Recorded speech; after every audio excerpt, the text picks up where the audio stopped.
You've a magnificent brain, Moriarty. I admire it. I admire it so much I'd like to present it, pickled in alcohol, to the London Medical Society. I'm Chris Spivey. And I'm Eddie Webb. And today we continue our journey into Sherlock Holmes with one of the greatest Holmesian portrayals ever by Sir Basil Rathbone and Lord Nigel Bruce. Not their real titles. Please proceed.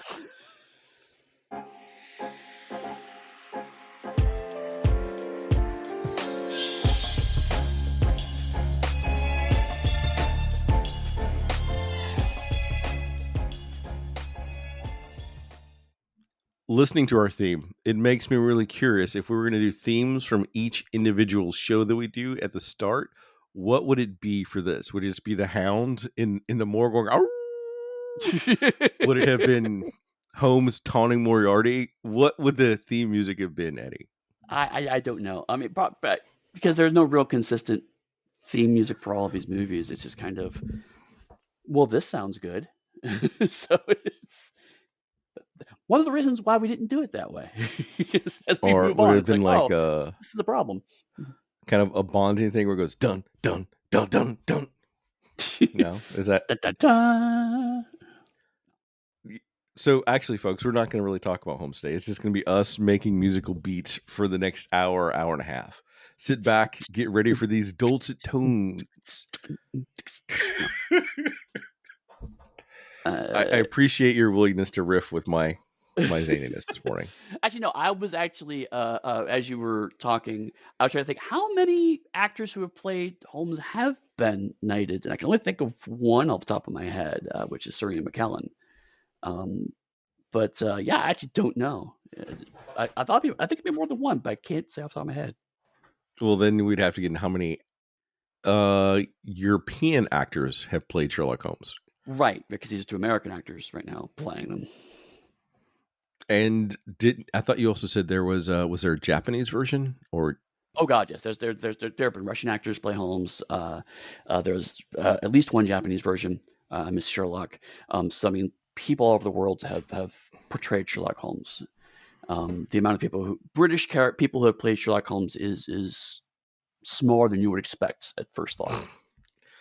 I want to say I think Basil Rathbone actually came from an upper crust family, or the snippets I know about Basil Rathbone. I think his father was, what was it? He wasn't a diamond smuggler, but he was off mining for diamonds. Yes. That's why I want to say Basil Rathbone was born in South Africa, because his father and mother and some of the family are over there in like diamond mines or something. And there's a whole different podcast we could make about that. That would not be a fun, light podcast, how this one is right now. Well, yeah. It deals with that. But so Rathbone, I believe, came from some sort of money. I'm not 100% sure. I have vague recollections of Rathbone. But I do know that both Rathbone and Bruce were in the service. Yes. Which, one of the things that I thought was interesting was, or at least for Nigel Bruce, is that when Nigel Bruce was in service, he actually suffered major wounds from, I want to say it was a machine gun that sort of like tore up his legs, and he got sent back home for a year or so to recover before he went back. Like these. Wow. One of the things that I enjoy about some of the older movies is that you get to learn more about some of the actors and actresses that were making them and what they did. And as someone that's been in the service, I always like to know other people that have been in the service and what they choose to do after that. See, now I feel really bad about some stuff I'm about to say about Nigel Bruce in this episode. Oh yeah. He's you're not the only person that did not like his portrayal of Watson, although it became the staple of who Watson should be. In fact, Nigel Bruce's portrayal is one of the reasons why when I wrote a book about Sherlock Holmes, I titled it Watson's Not an Idiot. Because the idea that Watson is an idiot stems directly from Nigel Bruce. So, before we get too much into that, I'm only going to say that without Nigel Bruce's bumbling, lovable Watson, people likely would not automatically think of Holmes and Watson. Oh no, no. Uh, One of the reasons why I wanted to start here is because, uh, regardless of my personal opinions, Rathbone and Bruce are the one of the many reasons why Sherlock Holmes has become a global phenomenon, right? Uh, uh, there were portrayals before this. There was a stage play about Sherlock Holmes back in the 1910s by William Gillette, who was the first kind of big iconic actor for Holmes. And in fact, the second movie we're going to talk about today was based on that play. And then there was a silent movie of the 20s that was basically forgotten about until extremely recently. I have to ask this question because I know that our listeners, much like I, am curious.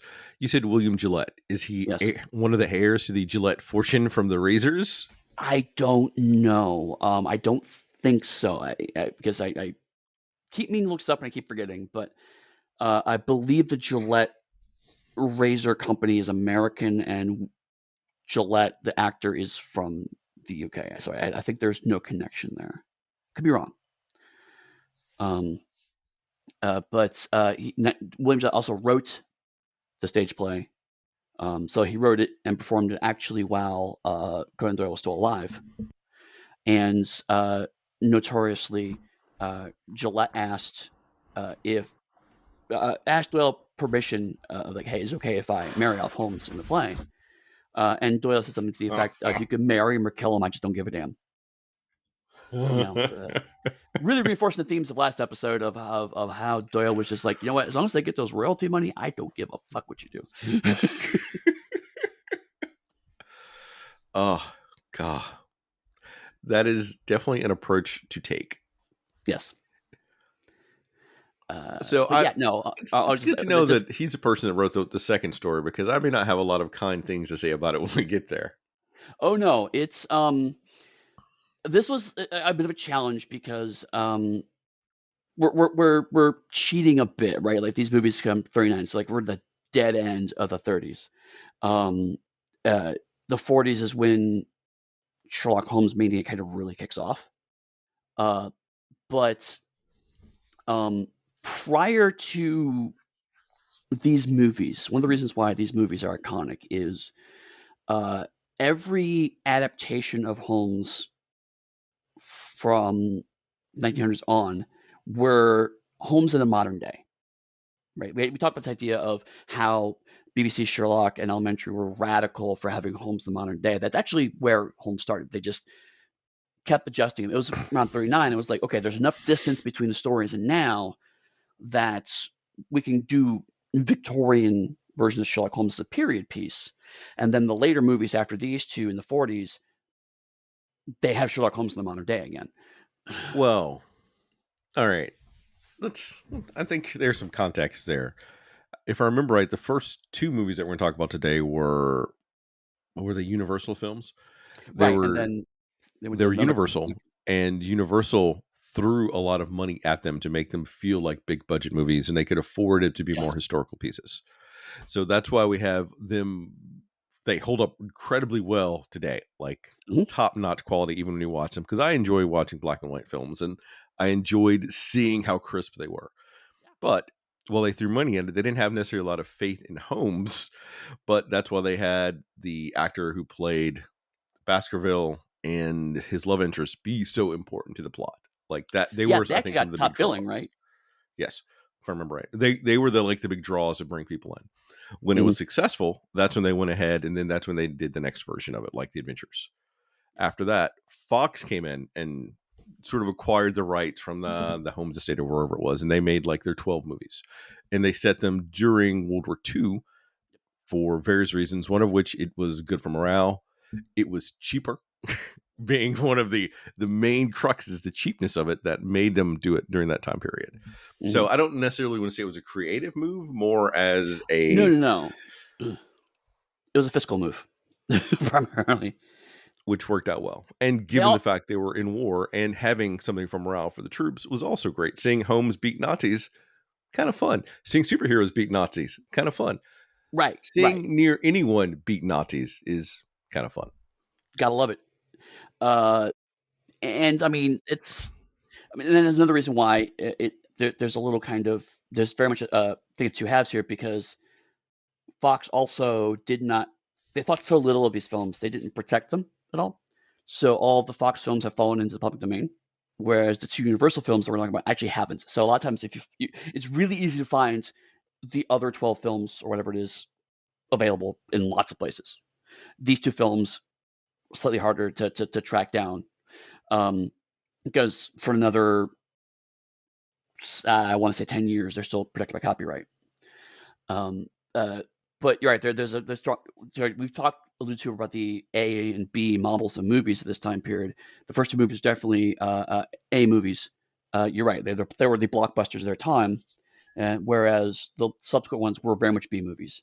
They were cheap, disposable entertainment, and you can tell that partially because you have the nadir of Watson, where one of the plot points in I want to say A Woman in Green is where he literally Watson steps in a bucket and gets stuck in a bucket for several minutes of screen time, and I hate it. Oh, if you all could see the look on Eddie's face when he talks about it, and that extra punctuation for bucket, bucket. Oh. It's yeah. Um, but I mean, to the larger point, you're right. They were frankly superheroes. They were very much perceived as heroic types. Holmes always wins. Watson is stupid but faithful, and that was a formula that really worked. Are you saying they're the And Abbott and Costello of their times? in a way, yeah. I mean, this is. I mean, Holmes and Watson pioneered the buddy cop formula, but this is kind of the next step towards that eventual formula, right? The one character who is the serious one who actually gets the job done. The one character is the kind of comic relief of it. That structure of two people fighting crime, one is good at their job, one is not good at their job, comes from initially the stories, but really gets codified by Rathbone and Bruce. Something else that I find utterly fascinating. Do you know that Rathbone was a fencing expert, and he actually taught some of his fellow actors how to fence? Like, people love Errol Flynn. Errol Flynn was taught how to fence by Rathbone. I didn't know that's amazing. So, like, Rathbone has a fascinating story. So it's one of the things that really drew me in as I got older. I got more interested in the actors and their backstories as much as the films. Right. And if I remember correctly, Rathbone was much more of a character actor when he started. He was not Yes, seen as like, leading man material until the he Holmes did films. a lot of work on stage and things like that.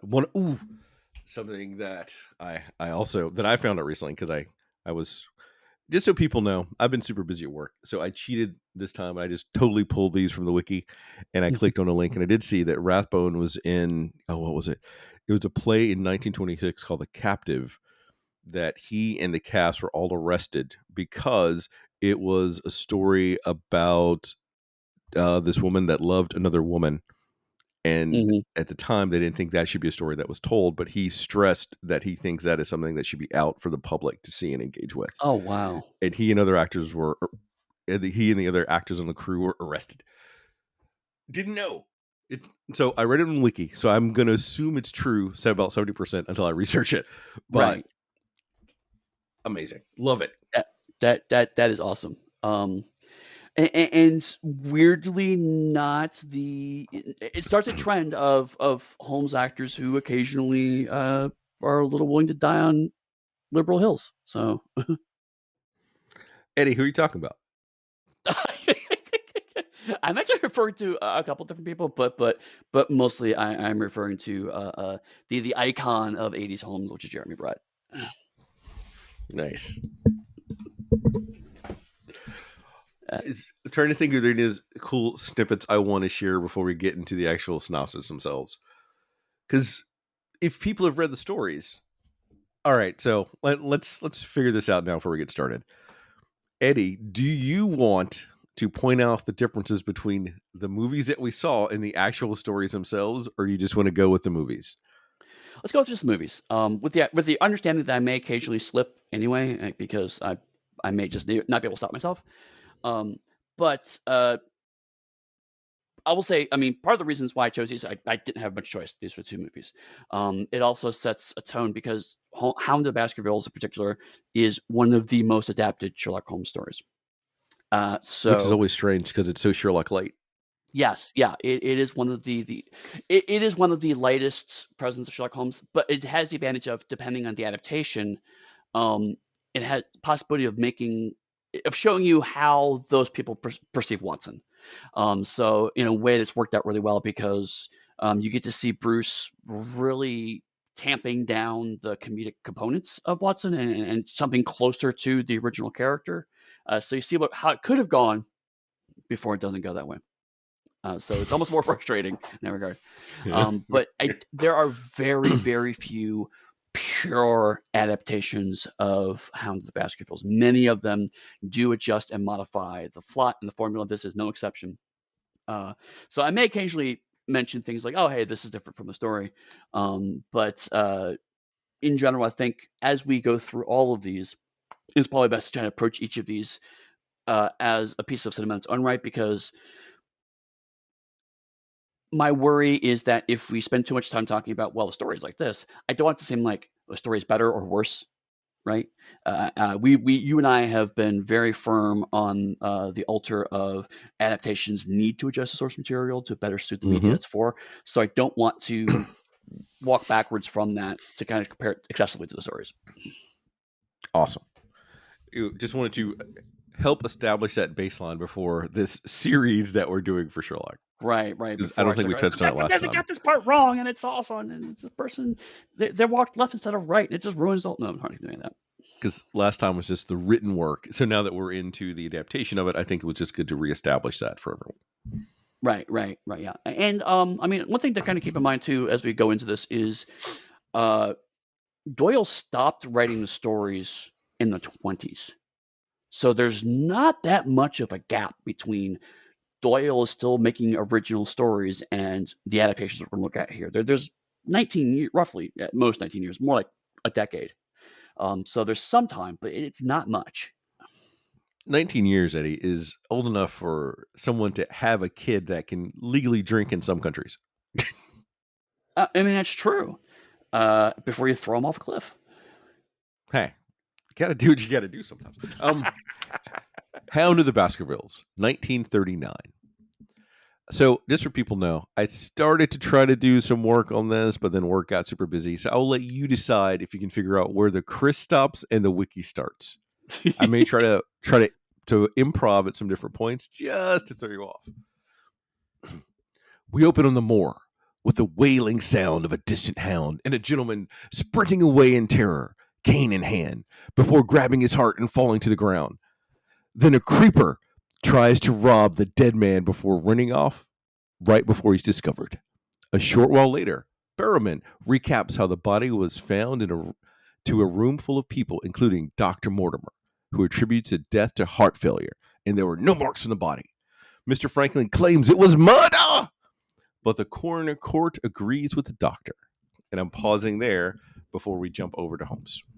Yeah, and uh, while this scene's not in the book, it's interesting because coroner courts were really a thing in the Victorian era. Um, so rather than just hiring a medical professional to do an autopsy and then have the person testify in a normal court case, there was a separate coroner's court where the coroner would present the evidence and the judge would rule on whether that evidence was what the results. Basically, the coroner would not make a decision on cause of death. They would simply present facts, and the judge would rule what the cause of death was.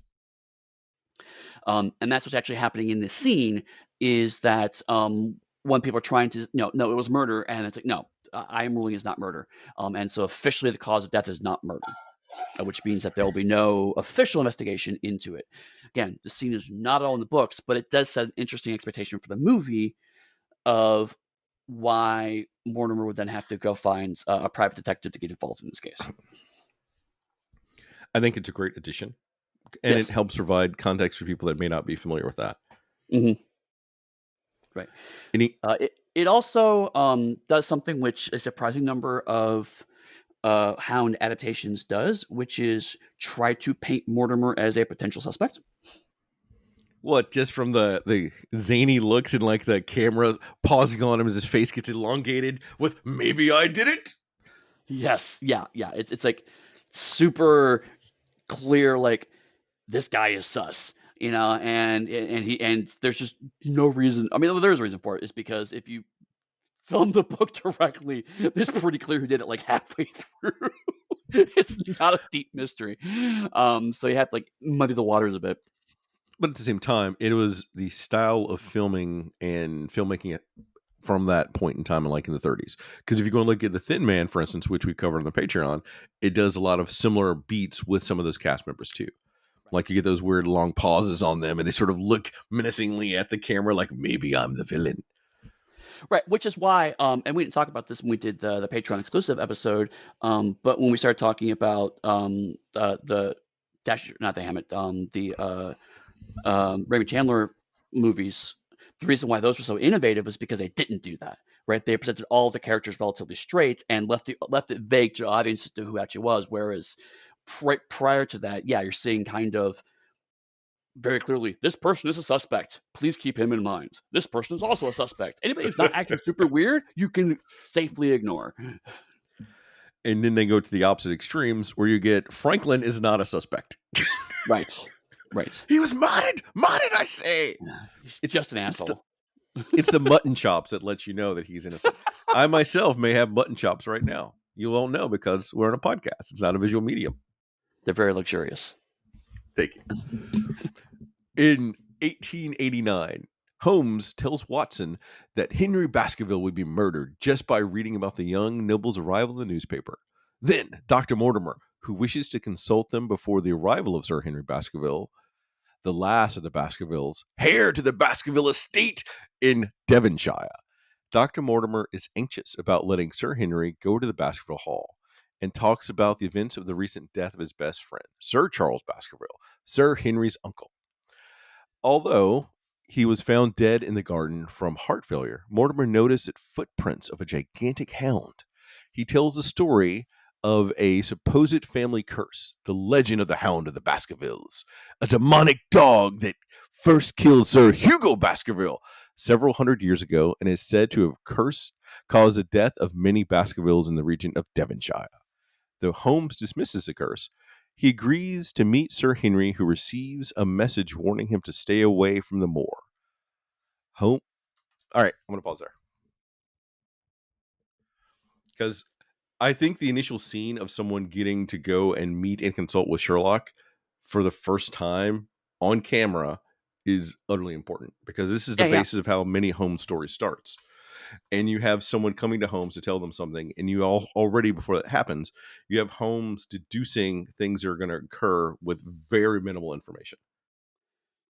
And it was so full disclosure, I've actually never watched this version before we did it for the podcast.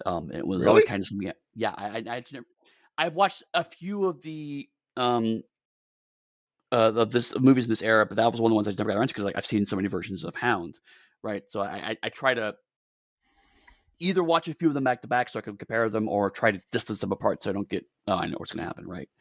Um, so I was surprised because these actors' portrayals are so iconic and so fixed in people's minds that the very first time Basil Rathbone plays Holmes, he is rubbish at playing the violin, and Watson is because there's a whole shtick of Holmes plays the violin and Watson gets annoyed by it. That goes back to the original stories. That's an ongoing thing. But the fact is, in this case, like Watson has a point. You're crap at this, dude. You should stop. But at the same time, this has him already being very close friends. Could it be that Holmes is giving Watson stick is what that is Oh, supposed to represent? probably. I feel like there's a bit of I know this annoys you, so I'm gonna keep doing it until you actually call me out on it, and then I'm gonna have an excuse as to why I'm doing it, and then I'm gonna keep doing it after you relent. Yeah, it has the vibe of friends who are ribbing each other. And it's not like that happens on this very podcast ever. I have no idea what you're talking about. This is nothing but smooth sailing, and you certainly don't randomly interrupt just to derail me, Chris Spivey. How did you enjoy Holmes reading a newspaper and saying that this young man will be murdered? Like just off the bat, that is our first real introduction to Holmes. Well, that and the walking stick, which I want to get to in a second. Um, I liked it. It is very early Sherlock Holmes portrayal in the sense of Holmes just knows stuff.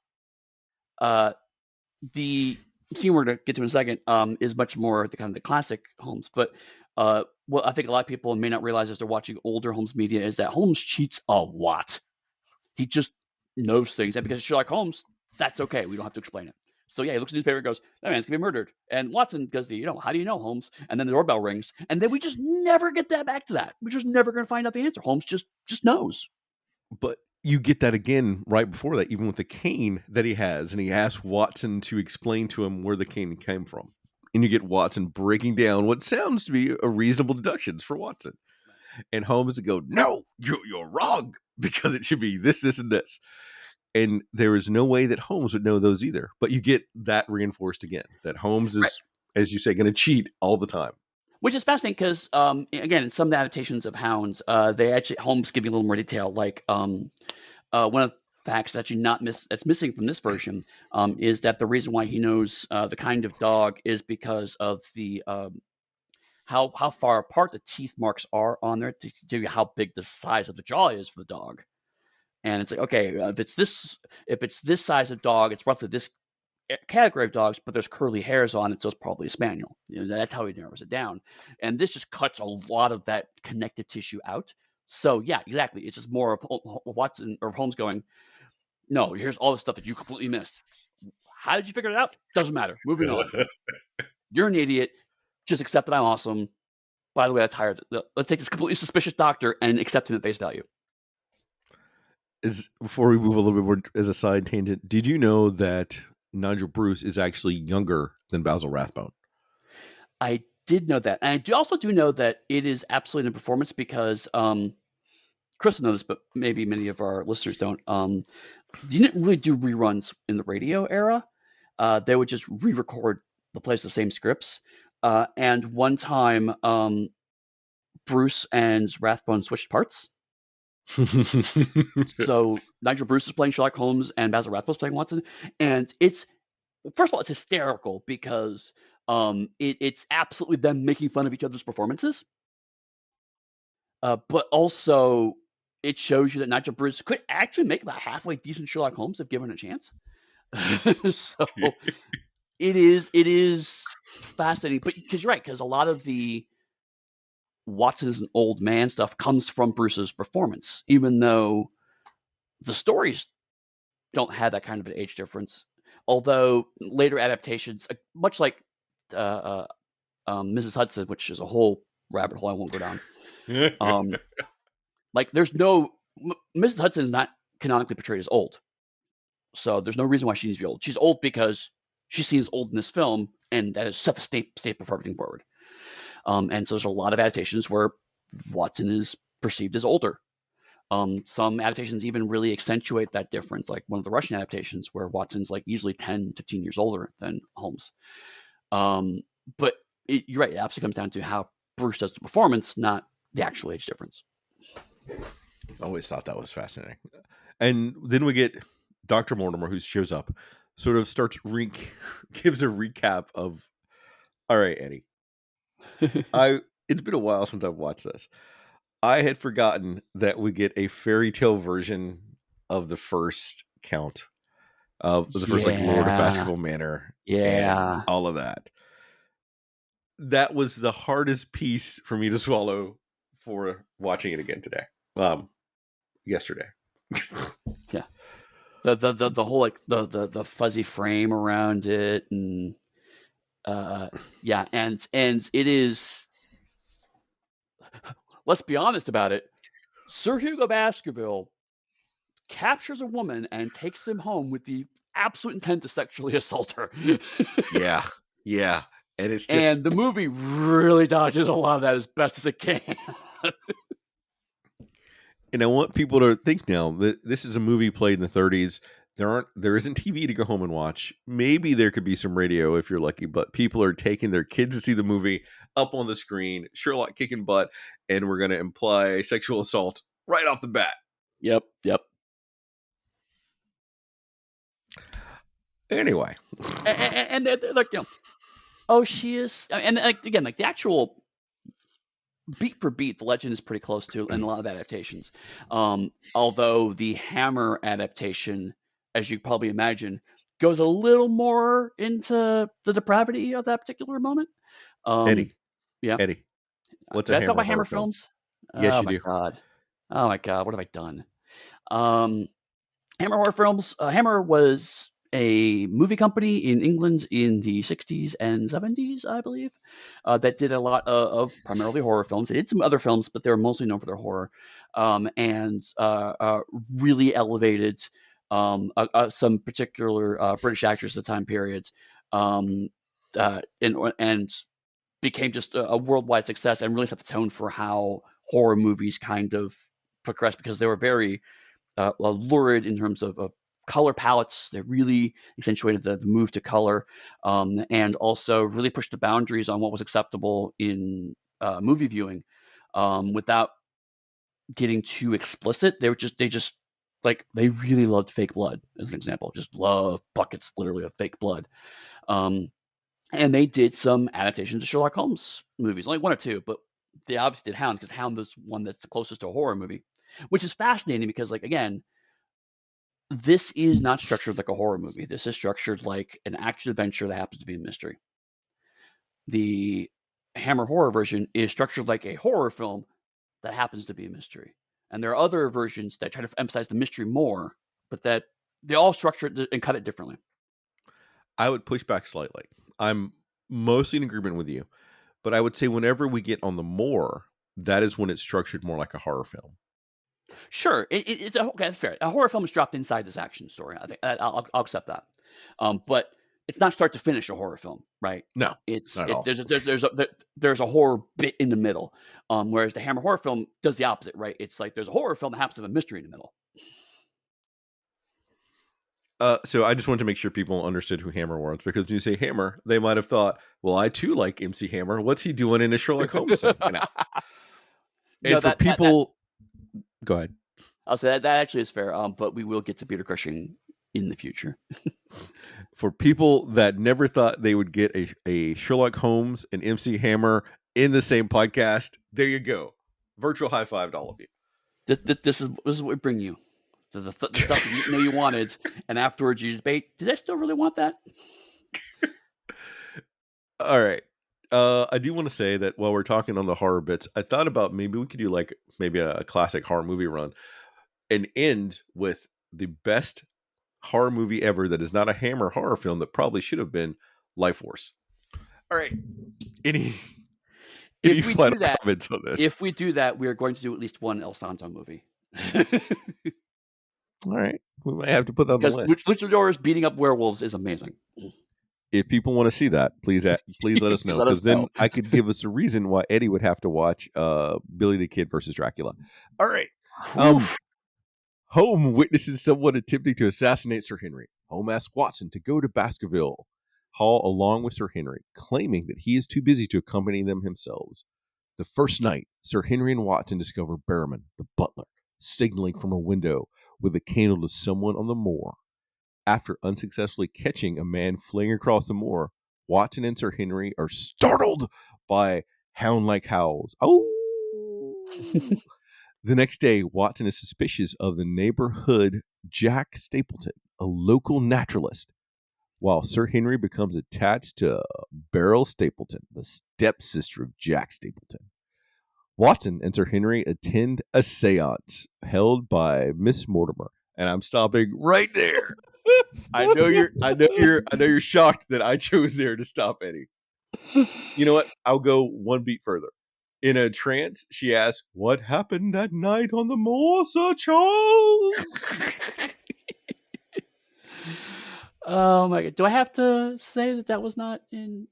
This is the only time I've seen a séance in a Hound adaptation, and Man, we should have more of these because this is I really on one level deeply love that Holmes goes, Watson, you know my methods. I'm a scientific detective. I need you to go in my stead to Devonshire to investigate the scene. And he goes, on it.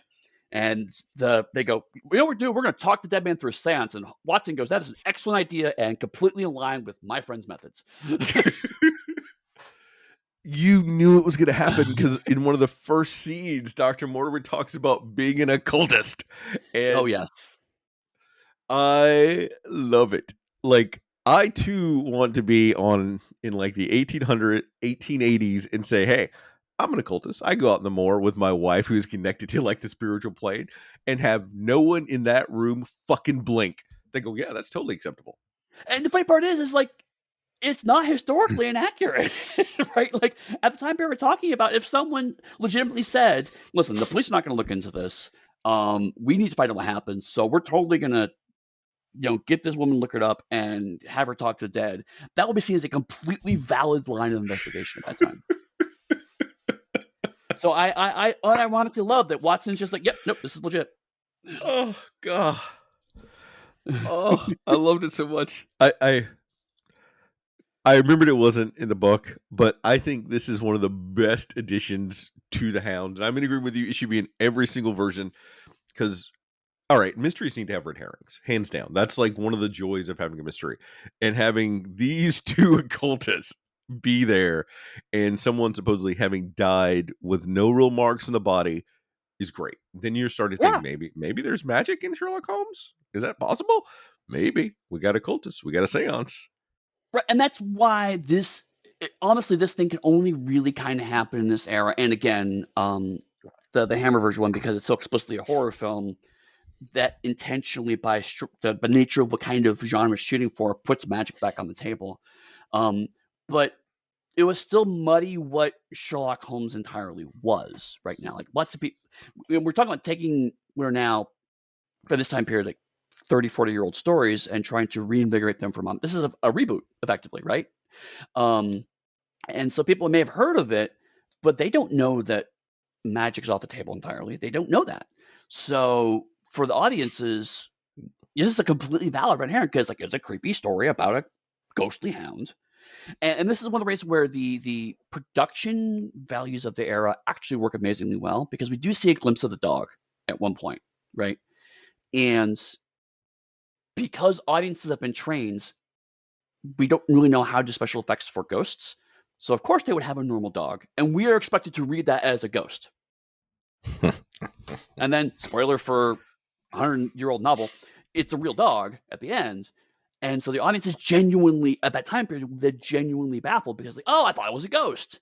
But it was a real dog the entire time. The movie's showing you it's a real dog the entire time, right? This is like super early Glass Onion levels of, I'm going to show you the thing on the screen and make you seem like the thing on your screen is not supposed to be a thing you're actually seeing. And it is amazing because it's one of the reasons why changing something for a different medium is in fact impactful and works well. And this is a perfect example of that. Because on the written page, this would not play. Like No, I've read enough of Doyle's writing and style. Doyle could not have pulled off this like shenanigans here. It wouldn't have played like that. which is hilarious because he was actually believed this stuff was true. So that's really funny in and of itself. But you're right. And all right.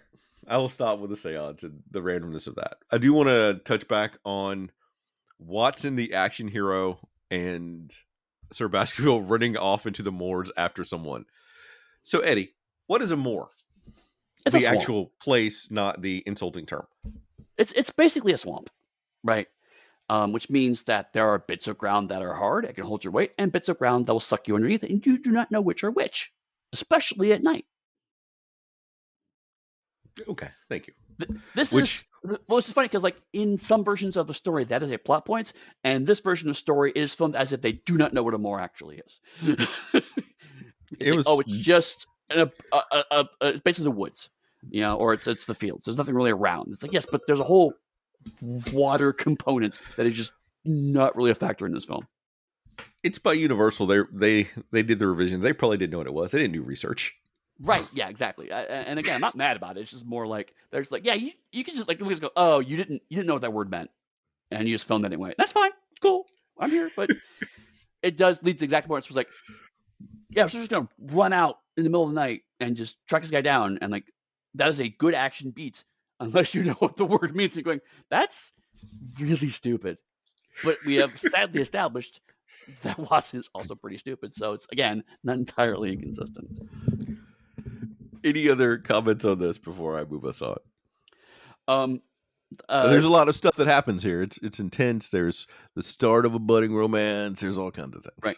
things. The other thing that I find fascinating, and one of the reasons why I think they probably chose this particular, well, many reasons why I chose this story to adapt, is because Baskerville is Canadian. And so having an American or Canadian lead, like we were talking before, how Bess was supposed to be kind of the star, draw people in. So having an American voiced character as the ostensible lead of this is not as weird as it sounds if you're adapting a story where the main not Sherlock Holmes protagonist is actually from North America. Um, so it's interesting moment of how they frame and shoot things around this part because uh, uh, Watson and Baskerville are kind of given equal screen time, which is interesting just from a visual perspective, right? In a lot of other adaptations, Watson gets more of the kind of camera time because he is the one we retroactively or after all these years recognize. Well, obviously, we know Dr. Watson. We don't know who the hell this Henry guy is. But at that time, when they were launching this film, with that context we talked about, it does make sense that they're going to be a little more equally weighted on the screen, which is interesting. Well, also from the time this was shot, you need to remember that this is a love story more Yeah, than anything else. And Watson is not portrayed as a leading man at all. Watson's a faithful sidekick. So you need, as the 1939 sexy, to make this movie sell to the audience. right. I will say I will save my notes How about Beryl Eddie's Stapleton eyes to the rolled end. back in his head when I said it's a love story. It Well, was like a because physical blow to Eddie. there's a no, I'm just taking it now. I'll talk about it now. Because the Beryl Stapleton thing, it's one of those, it's deeply concerning if you know other adaptations of The Hound. Because in this movie, there's just she is stepsister, and they falls in love with Baskerville, and they end up it's just being a genuine love story, and it's sweet and fun. And in 1939, And it's not the great. wife of Stapleton. She is the wife of Stapleton pretending to be his sister. So Stapleton pimps out his own wife to try to get revenge on Baskerville, and it is deeply unsettling. And I can so it's like I watch this going. I completely do not expect. I completely expect this to go a certain way, and when exactly I say yes, there's no way that 239 they're going to show that level of complexity. It's surprisingly faithful in a lot of other adaptations. This is one of the few times where you don't see that. Weirdly, again, the I keep going back to the Hammer one, but the Hammer one also does a different take from it than that. But it goes also. She's a witch too, so that's another very strange direction. If people are interested in a Hammer film, what one or two would you suggest for them to go watch? That's I not Sherlock. Surprisingly, I don't know. I don't actually have watched a ton of Hammer films. Basically, the ones I've seen have been like, is Peter Cushing in it? Then yes, I'll watch it. And then I watch it and then go, yep, that was a lot of blood. And I think Peter Cushing was Van Helsing, and that's all I remember. Mm. All right. Then, folks, next episode, we will have a Hammer horror film pick from each of us for everyone to go watch. I may Okay. not rewatch it. I just may go off of like the title if I remember it, because I've seen most of them. I just don't remember them because I haven't seen them in decades now. And look at that. Eddie's even taking a note I that I am am. not I am. taking Make sure I remember because as I it would is. just wing it on air when he reminds me that I said that. Any other comments about No, that's the it. the drama that occurred, the camera work, the cinematography, the creepiness of the entire thing, the fact that Barrowman seems to be everywhere at all points in times, lurking. I do also like how Barrowman was like, my wife's really traumatized by this event, and so we should be easy on her. But then, like, apparently off screen has been like, you should do seance. You should do seance. You should totally do seance. Oh my god, do seance, seance, seance, seance, seance, seance, seance. That's all I have. Okay. They are troubled by a hound like Howls. Watson meets um, a salesman who uses a cane as he walks and receives a message from the peddler. The peddler reveals himself to be Sherlock Holmes, having been on the moor all this time making his own investigation. The hound kills a man in the moor whom Watson fears is Sir Henry, but turns out to be the man Berman was signaling to Holmes. And Holmes explains that it was a convicted murderer who escaped prison and was Mrs. Berman's brother, who had had been given Sir Henry's clothes. So something I forgot to mention earlier is that uh, Henry Baskerville had put his shoes out in front of the hotel room. The Right. shoes were one of the shoes was stolen, then returned, and a different shoe. When he put out his shoes again, I don't know why he put them out again. If someone stole one of your shoes, and this time those shoes were stolen. So I actually have an answer for that. Although it's not clear in this adaptation. He puts both sets of boots out for cleaning. One of the new boots was stolen, and then he reports it to Sherlock Holmes. And then by the time he gets back, they hadn't been cleaned yet, but he meant he had his staff, and so one boot was returned, and an old boot was then stolen. So it was basically just a very short time period. That's why he didn't just say, "Hey, this happened once. It couldn't possibly happen again." I mean, that wasn't that dumb. But this version certainly did not clarify that. No. Um. Thank you. Anything on this before we come to the shocking conclusion of this tale? Uh, so I did track. One of the things I like to do with adaptations is how long is it from the time Holmes disappears in London to the time Holmes reappears in Dartmoor? And some adaptations have it down to like 5 minutes. It's like we don't trust Watson to be on the screen that long. But this one was like 25 minutes around there. It was a surprising amount of time, and so I mean, I don't have any specific notes, but the time from when Watson is sent to Dartmoor and that whole kind of first part, Bruce is surprisingly good as Watson, right? Yeah. Watson's making some assumptions again, and to be fair, the stick scene does set up that Watson does have some observational skill, which is not as good as Sherlock Holmes, but he does have some. So from that scene into that chunk of time, Watson makes a credible detective during that period. And I And was genuinely surprised to see that, probably because they hadn't settled into the formula of Bruce plays a comic relief.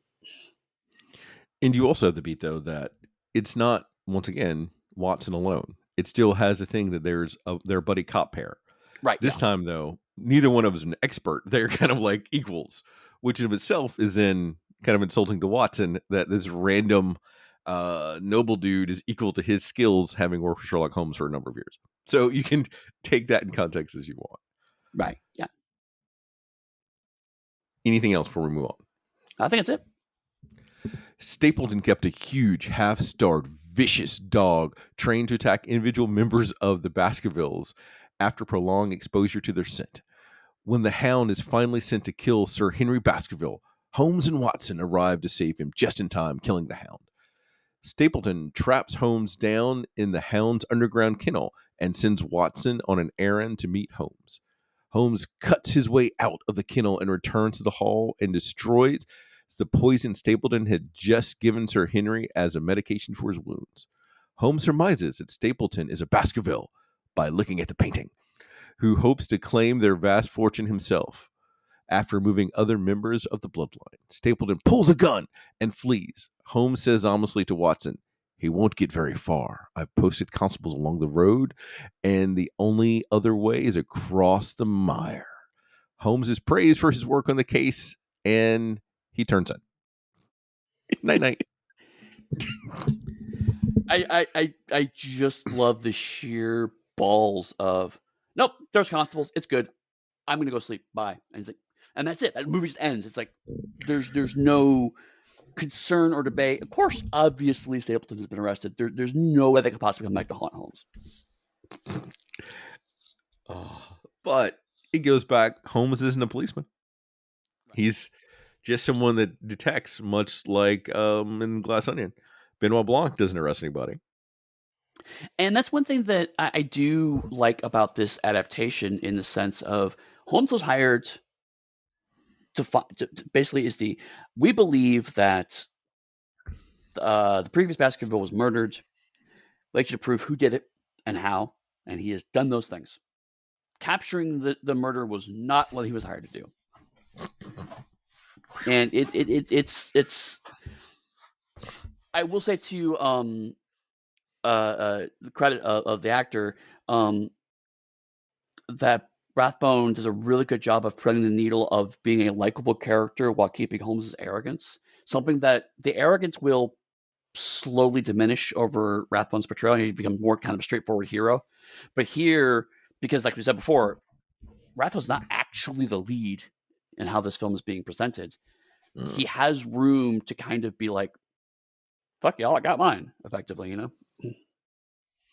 Which, at the same time, I want people to realize that these two actors did 14 movies of these characters Yeah. and around 200 radio shows together. Yeah. That is a substantial amount of time to be the same character for anybody, much less Mm-hmm. overly well-trained actors as these two are. Like Rathbone did a bunch of stage work and all these other things.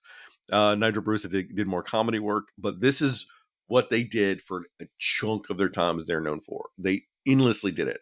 So when you commented about how they switched roles in the radio drama for something, that's not surprising. Think No, about how no. bored you'd be doing the same thing, even if it's fun and you're good at it.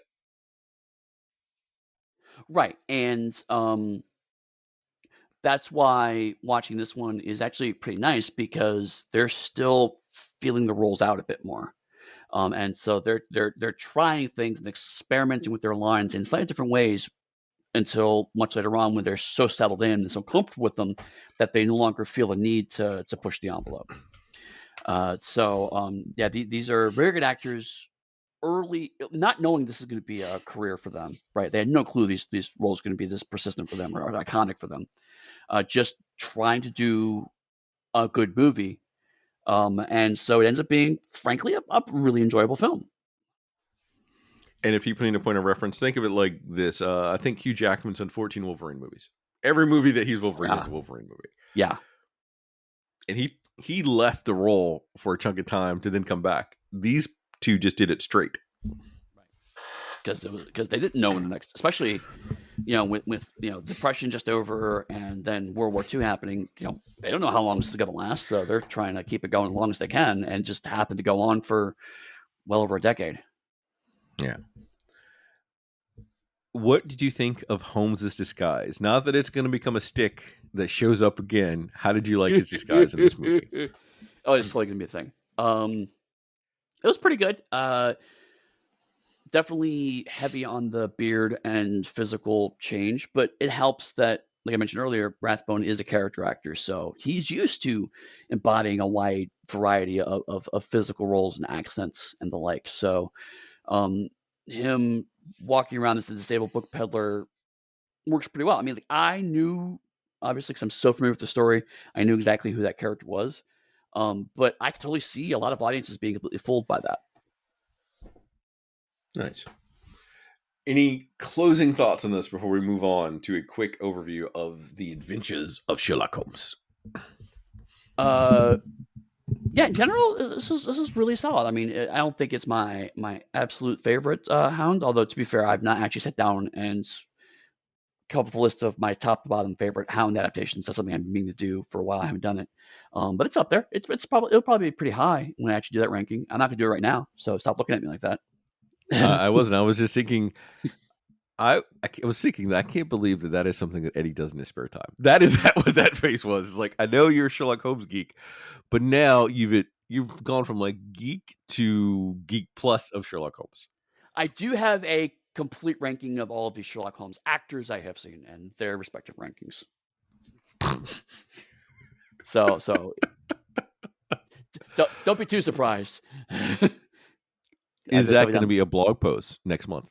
It was actually a Twitter thread for a while, because someone had posted a list of top 20 Sherlock Holmes actors, and I had strong issues with it. So I started to argue with it, and I said, fine, I'm going to go through this list and rank them as I come across them. And then I started throwing in other things I knew was familiar with. So it was a Twitter thread doing it like ad hoc, like okay, this person's above that person, and then end up being a ranking. And then I left Twitter, so that thread's now gone. But I do have it documented somewhere. So I will pull it up at some point. I just going to say I think that'd be a great blog post. Or if you want, you could turn it into a Patreon post since you have a Patreon, don't you, Eddie? That's true. That's true. Basil Rathbone's number 3, in case you're curious. Good to know. I don't want to know 1 and 2 because that should be on your Patreon. All right. Since there are no, have we hawked Eddie's Patreon yet? I don't know. That's it for that for right now. So we're going to move on to the Adventures of Sherlock Holmes, 1939. We open in a court case, and you have people being utterly upset that they cannot prove the man on the stage is guilty of something, and they say he's innocent, but the judge is very upset by it. Holmes runs in saying he has information for the case that could disregard Moriarty's actual thing. And the judge says, nope, you're too late, Mr. Holmes. So both Holmes and Moriarty get in a cab together because that's what you would do.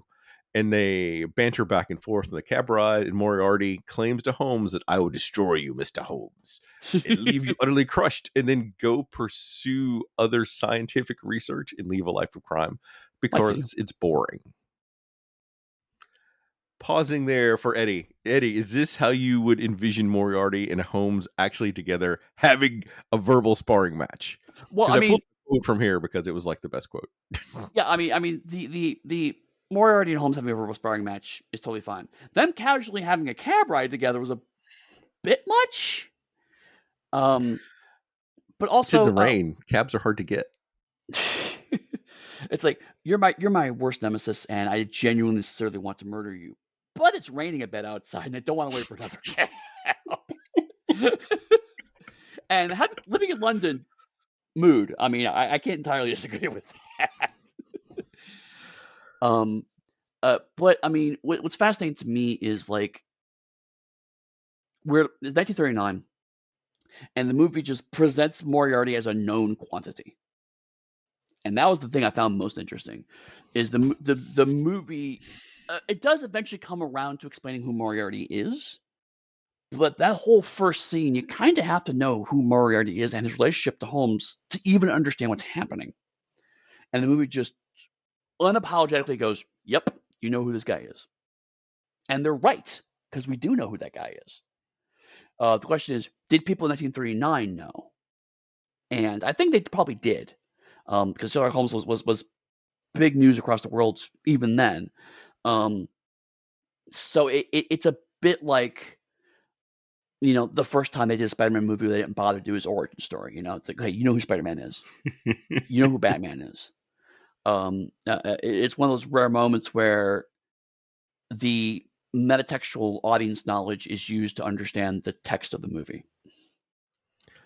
I agree and like that, but part of my issue was that it removes some of the awesomeness it's Holmes from the story itself by having no one know who Moriarty was and having Holmes have to tell everyone it's Moriarty. He's this evil genius that did all these things.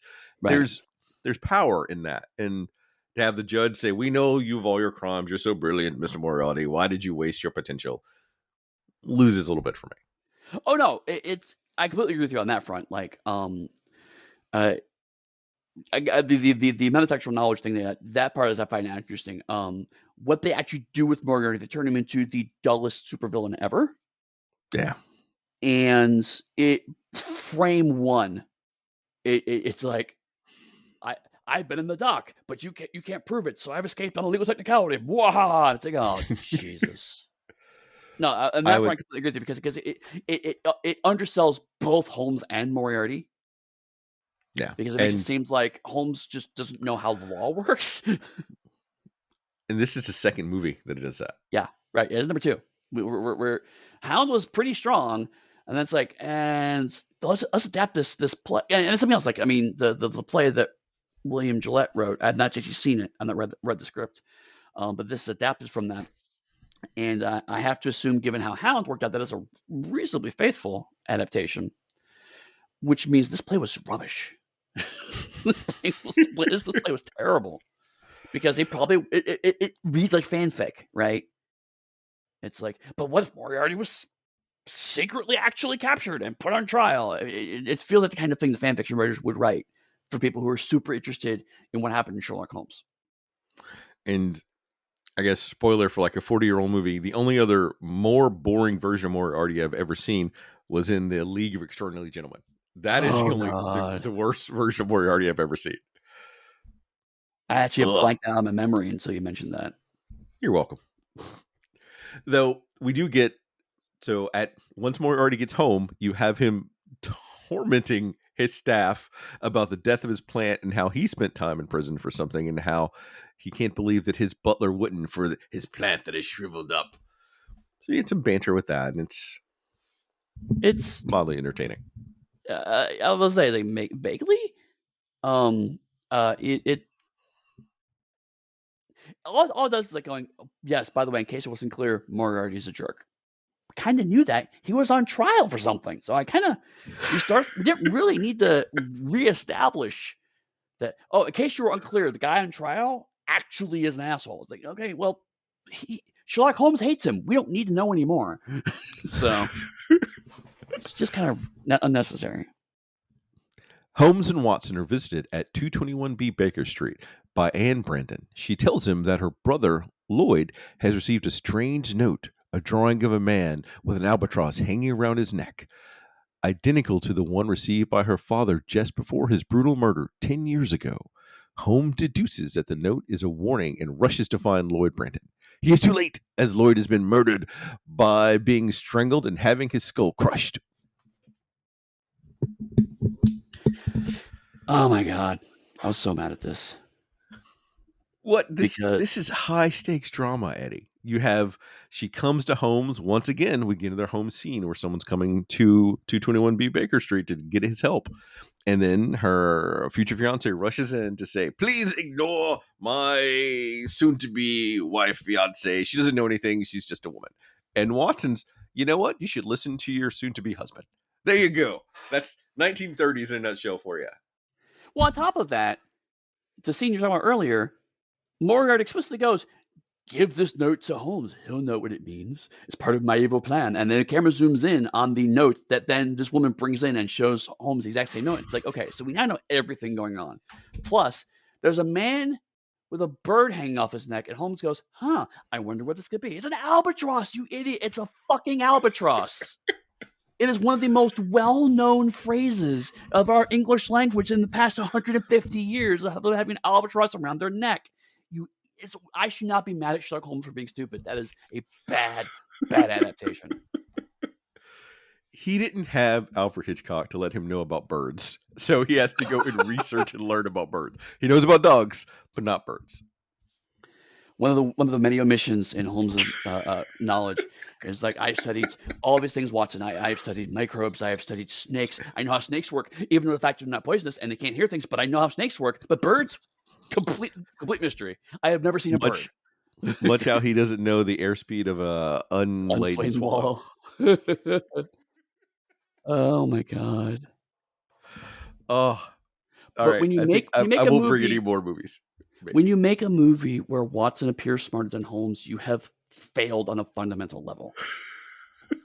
I mean, I am all for Watson is smart, right? I am here for the Watson's not done one of the things he has trained, but he's always not as smart as Holmes. That's like the fundamental, iconic core of these two characters, and we are 10 minutes in this film, and they've already fucked it up, Chris. I think people are probably guessing that this is not one that we're going to focus a lot of our time on because it is not the best representation of Holmes or Watson or Moriarty, actually, for the story. No. But we're going to go through it. I had not seen this since the first time I watched it when I was like 12. So rewatching it made me remember why I didn't watch it again. Yeah.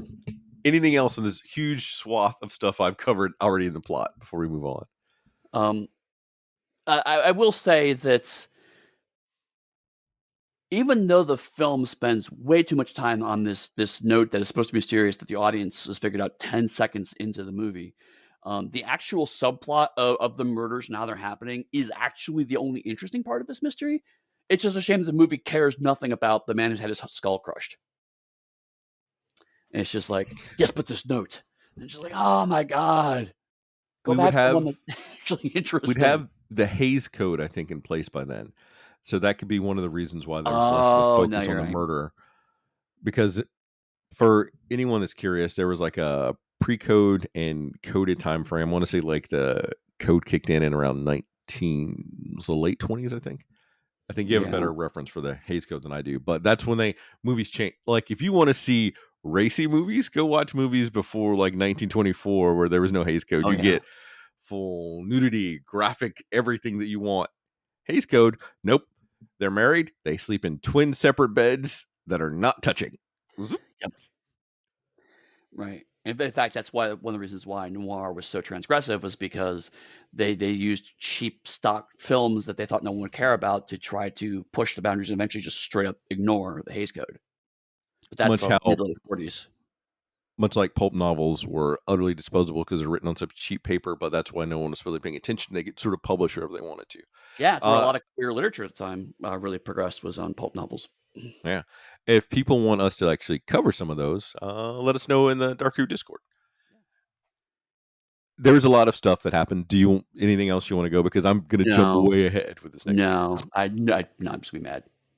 So one of the other things about this one though is it focused less on plot, how the hounds did, and it was more cinematography and like slow shooting and things like that to give you sort of a trying to elicit sort of a creepy gothic factor that I Right. don't think quite hit. Um, Holmes, disguised as a music hall entertainer, attends a garden party where he correctly believes an attempt will be made on Anne's life. Hearing her cries from a nearby park, he captures her assailant, who turns out to be Gabriel Mateo, out for revenge on Brandon's for the murder of his family by Anne's father in dispute over ownership of their South American mine. His murder weapon was a bola. Mateo also reveals that it was Moriarty who urged him to seek revenge. Holmes realizes that Moriarty is using the case as a distraction from the real crime, one that will stir the British Empire and attempt to steal the crown jewels. Holmes rushes to the Tower of London, where during a struggle, Moriarty falls, presumably Moriarty's punched in the face, plummeting from the top of the tower, presumably Yeah. to his death. In the end, Anne is married, and Holmes tries to shoot a fly by playing the violin, only to have Watson swat it with a newspaper, marking, "Elementary, my dear Holmes, elementary." So yeah, so the big reveal is that there's actually two mysteries going on, and the entire murder mystery is a distraction from the infinitely less interesting jewel heist, which is Moriarty, Napoleon of Crime's big plan is I'm gonna distract Holmes with a murder mystery while I just change some guards out and then steal jewels because it's that easy to get access to the jewels when you're just a random guard. Don't don't undercut Eddie, because he also went out of his way, and only Holmes deduced this. Shaved his facial hair. Boom, totally different face. Oh my god. Like He's like Morph from X-Men, like right there. Whoop, gone.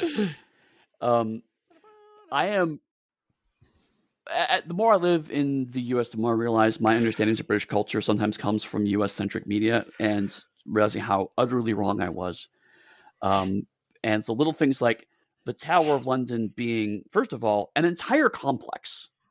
It's not just a single tower. Like you have to go through a lot of ground to get from the front gate to where the jewels are held. Secondly, the guards that work there are literally the best military personnel in Britain. Like that is their you work your way up to a certain rank and then you're given the option to be a guard for the tower as kind of a quasi retirement plan while you're Eddie, still active and fit. we as Americans know that they're just guards in red suits with like those big fuzzy hats. That's all they do. They stand there, they get taunted by people, and they don't react. That's it. Right. They certainly aren't carrying semi-automatic weapons while doing that with bayonets on the end that are still sharp.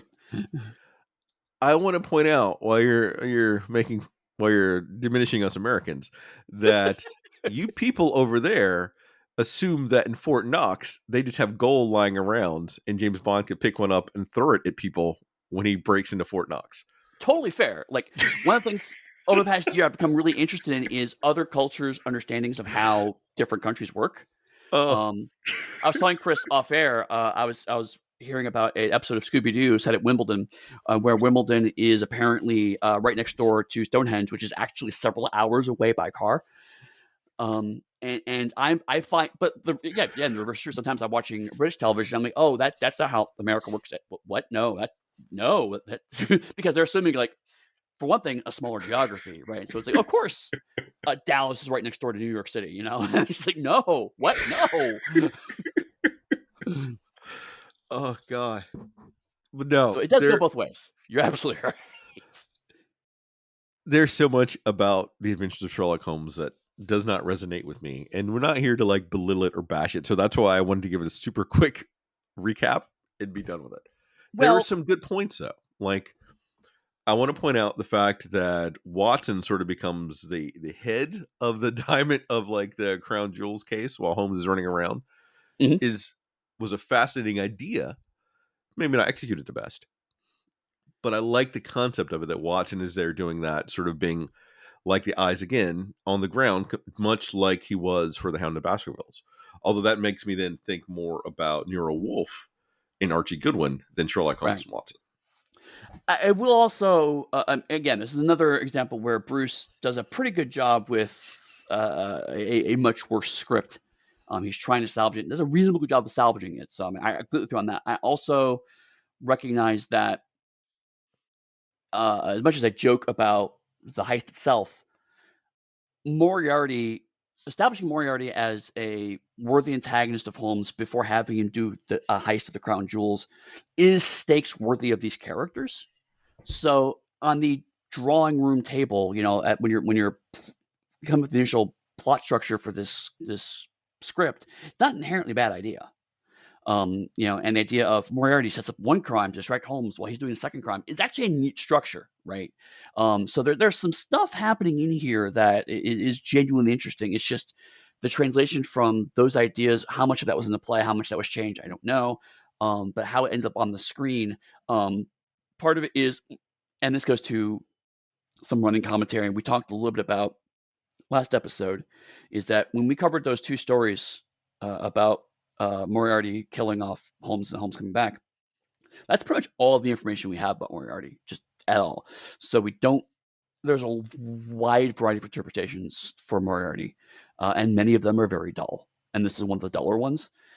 So if you don't have Moriarty is an abstract threat, but is not a character threat. He's just kind of a force of things that happen.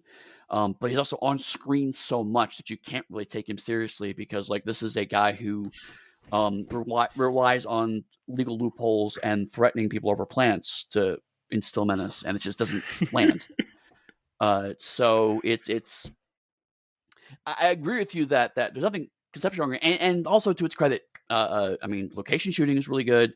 The quality, I mean, the actual cinematography is really strong. It's on par with The Hound. It's just the actual action it's covering is really weak.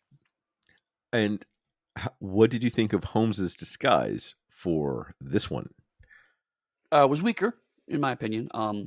Because I didn't know what was going to happen. I did suss. I could hear in the voice that it was Rathbone a bit more this time around. So I was like, oh, that's Rathbone, which means it's Sherlock Holmes. Um, so I was a little disappointed on that front, but again, still a strong effort. I part of me feels what probably happened was they probably did a rehearsal of this where Rathbone just completely subsumed the role, and the director probably said, no, the audience has to get a sense that this is Sherlock Holmes. So I feel like there's a muting or compressing of the performance that feels almost intentional on Rathbone's part to kind of give the kids, if you will, a chance to figure out, oh, that's Holmes. So I don't think it's a quality issue. I think it feels like an intentional choice because again, it helps that we have the previous movie where it's we know Rathbone can do those disguises really well, so it feels it has to be intentional. Yeah, I totally agree. And for this, though, I did like hearing him do the whole singing bit and everything else. That was That was good. fun, and it showed some of his range, which is also a nice little nod. Yeah, yeah. Um, Honestly, like this could have been two separate films with a little more care put into them. Two separate pretty decent films. Uh, But they didn't know and they were going to have. They didn't think that far ahead. If they had, I'm totally agreeing. Like, then it would have been great to have 2 or 3 films and have Moriarty being the last one of your arc. right, I can. What I see, Universal said we're going to adapt a well-known Sherlock Holmes novel that did really well. As I understand, this movie actually did really well too. But they said we're going to adapt another well-known at the time Sherlock Holmes media because the stage play was only like 20 some years in the past, so it's still probably relatively well known. Um, and it's like, okay, we'll adapt this. And then it was like, okay, it didn't do as well as we hoped because we were expecting above numbers. We got roughly equal numbers to Hound. So Fox, like, yeah, we'll just buy out those rights and make cheap movies. And I said, great. And that's where it actually led to like, there's a path forward where this could have been the last Rathbone and Bruce film, right? Mm-hmm. And it would have been understandable why it would have been the last one. Which I really wonder what that would have done for Sherlock Holmes at that point in time, though. I don't think it would be. It would likely not have survived. I don't think so. Like the books would have, but it wouldn't be in popular culture how it is. I feel like it would have still been popular culture, but I feel like it would have been much more of a fluid interpretation because, again, as much stick as I've given Nigel Bruce here, we've been very praiseful of Basil Rathbone, but Rathbone and Bruce really cemented that role on a visual and a performance level. A lot of people judge their performances on their performances. A lot of people judge their understanding of it. A lot of people, when they think of Sherlock Holmes, they're thinking of Basil Rathbone. The statue for Sherlock Holmes that is by Baker Street Station looks a lot like Basil Rathbone.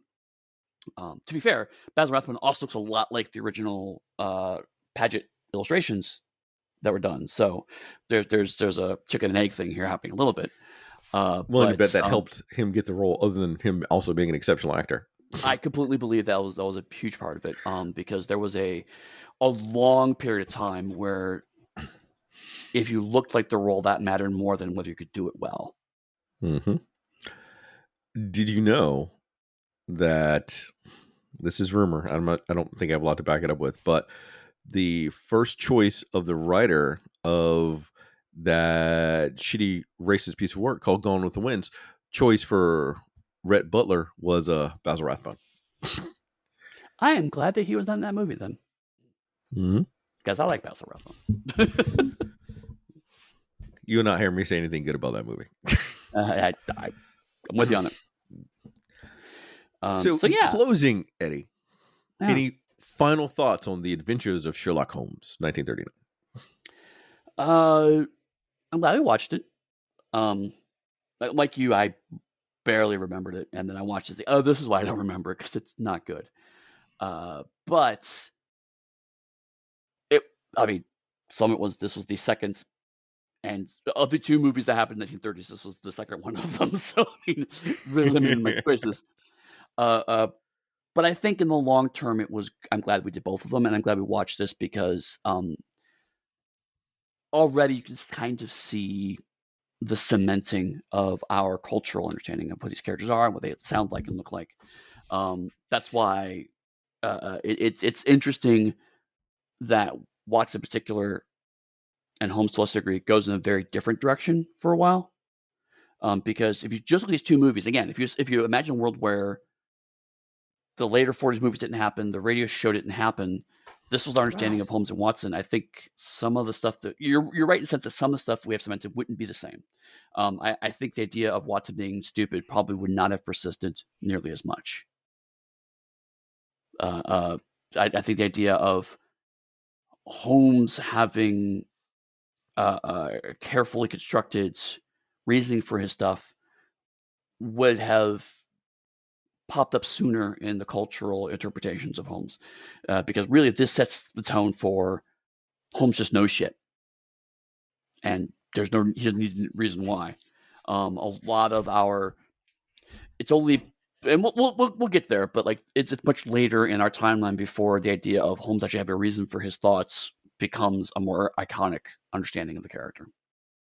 So I have still, again, huge respect for both of them as actors, and frankly, as much as I think that just Holmes and Watson still been around, I do completely agree with you that they would not be the utterly iconic characters they are now without those two actors.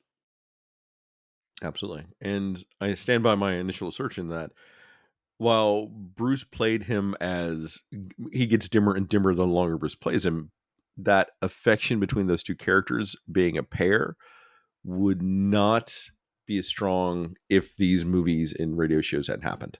To the extent that I'm fairly certain that it would just be Holmes and whoever random person they want to chronicle Holmes' story, and we would have lost Watson. Because as a chronicler, without seeing Bruce and having that constantly reinforces them as a team, Holmes just becomes action hero and whoever. That is a really good point. One of the things that Rathbone and Bruce really nailed is the chemistry between the two characters. Um, and it helps. It frankly helps that. I mean, you see it less in Hound, but you see it more. And to the movie's credit, you see it more in Adventure Like Holmes. And the fact is, they're clearly having a ball making this film, Yeah. right? And so that comes across to where the little. I mean, there are a couple of jibes at Watson's expense, but there always seem to be well-meaning and friendly. So I agree with you on that front. That's a good shout in the sense that yes, they really help cement the fact that they are friends in a way that really is to everyone's credit for the characters. And I think we'll eventually talk more about Miss Hudson when we get to more modern day interpretations, because right now there isn't enough of She Miss barely Hudson. shows up. Billy shows up more, which is a shocking thing if we didn't cover. Billy, Billy, the little servant kid that helps out with Mrs. Hudson. I was like, wow, this is way more Billy content than I'm used to seeing. Who's going to replace Holmes one day? Uh, in some versions, yeah. All right. Any other closing thoughts on these two before we let people know what we're going to do next week or next time we drop? No, because I think we'll talk more about them next week. All right. Um, what can people expect next week then, Eddie? We mentioned it before. We talked about the radio program, so we are actually going to listen to a few episodes of the 1940s show. I have chosen a block of episodes from the middle of 1945, which is right before the time Rathbone actually retires from the radio show. So we looked at the beginning of the run of these two guys. Now we're close to the end of this specific duo. And so we're going to cover the Book of Talbot, the Amateur Mendicant Society, the Viennese Strangler, the Notorious Canary Trainer, and the Unfortunate Tobacconist. I will say all of these radio programs are in the public domain, and they're pretty easy to get a hold of. We found some YouTube links, for example, to cover all these episodes.